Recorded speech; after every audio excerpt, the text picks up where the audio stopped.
Hello viewers, আপোনালোকক মোৰ YouTube চেনেললৈ আকৌ এবাৰ স্বাগতম জনাইছো। আহকচোন আজি কিছুমান নতুন কথা জানো। ওয়াৰ্ল্ডৰ প্ৰথমটো ল্যাপটপ Osborne 1 ইয়াৰ RAM আছিল 64 KB। আপোনালোকে শুনিছাকে আচৰিত হৈছে ওয়াৰ্ল্ডৰ প্ৰথমটো ল্যাপটপৰ RAM আছিল 64 KB।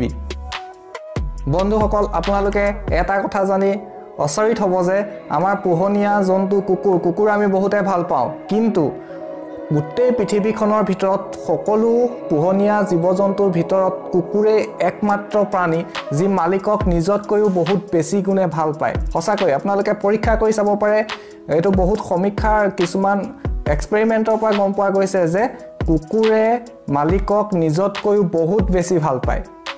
আমি টেষ্ট জিভাৰে কৰো, আমি কিবা এটা টেষ্ট কৰিব হলে মিঠা নে তিতা চাবৰ কাৰণে আমি জিভা ব্যৱহাৰ কৰো, কিন্তু পখিলাই কি ব্যৱহাৰ কৰে জানেনে? পখিলাই নিজৰ ঠেঙেৰে টেষ্ট কৰে।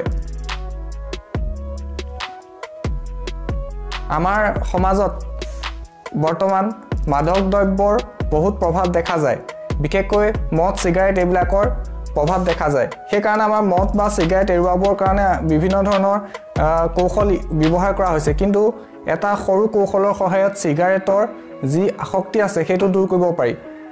যেতিয়া আমাৰ খুব সিগাৰেট সেৱন কৰা ব্যক্তিসকলৰ সিগাৰেট সেৱন কৰিবলৈ মন যায়, তেনেকুৱা অৱস্থাত যদি আপোনালোকে জিভাত অলপ নিমখ লগাই দিয়ে, তেতিয়া সিগাৰেটৰ যিটো আসক্তি সেই আসক্তিটো নাইকিয়া হৈ যায়। সঁচাকৈ এবাৰ প্ৰমাণ কৰি চাব পাৰে, যিসকলে সিগাৰেটৰ আসক্তি আঁতৰাব বিচাৰিছে জিভাত যদি আপোনালোকে অলপ নিমখ লগাই দিয়ে, তেতিয়া আপোনালোকে গম পাব যে সিগাৰেটৰ আসক্তি আপোনালোকৰ একেবাৰে কমি আহিছে। এটা আচৰিত কথা।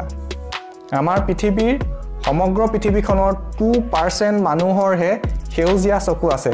সঁচাকৈ আচৰিত কথা যে আমাৰ পৃথিৱীৰ সমগ্ৰ পৃথিৱীখনৰ 2% মানুহৰহে গ্ৰীণ আই আছে। যিখিনি পানী বটল ক্ৰয় কৰি আছো, সেই পানী বটলখিনি আচলতে এটা এক্সপায়াৰি ডেট থাকে। একচুয়ালি তাত থকা পানীখিনিৰ এটো এক্সপায়াৰি ডেট নে একচুয়ালি বটলটো এক্সপায়াৰ ডেট হয় সেইটো আমি বহুতে নাজানো। একচুয়ালি ওয়াটাৰখিনি তাত এক্সপায়াৰ নহয়, আসল কথাটো হ'ল সেইটো ওয়াটাৰ বটলটোৰ হে এক্সপায়াৰি ডেট। একচুয়ালি কথাটো হ'ল কি, আমি যিখিনি পানী বটল 20 টকা বা 30 টকাত পাই যাওঁ, সেই পানী বটলখিনি আমি পানীখিনি খোৱাৰ পিছত আকৌ সেই বটলটো আমি ব্যৱহাৰ কৰি থাকো। সেইটো আমাৰ কাৰণে এটা বহুত মাৰাত্মক কথা, যিটোৱে আমাৰ ডাঙৰ ভয়াবহ কিছুমান ৰোগ কেন্সাৰলৈকে আমাৰ দেহত সৃষ্টি হ'ব পাৰে। সেই কাৰণে এই পানী বটলটো আপোনালোকে দ্বিতীয়বাৰৰ কাৰণে ব্যৱহাৰ নকৰিব, আৰু কিছুমান প্লাষ্টিক বেগো দ্বিতীয়বাৰৰ বাবে ব্যৱহাৰ কৰিব নোৱাৰি। আচলতে কথাটো কি হ'ল, আপোনালোকৰ যিখিনি দ্বিতীয়বাৰৰ কাৰণে ব্যৱহাৰ কৰিব নোৱাৰা প্লাষ্টিক বেগ থাকে, সেইখিনি আপোনালোকক তাত লিখাই থাকে যে এইটো ব্যৱহাৰ কৰাৰ পিছত ভাঙি পেলাবলৈ বা এইটো ডাষ্টবিনত পেলাই দিবৰ বাবে আপোনালোকৰ ইনষ্ট্ৰাকচন থাকে।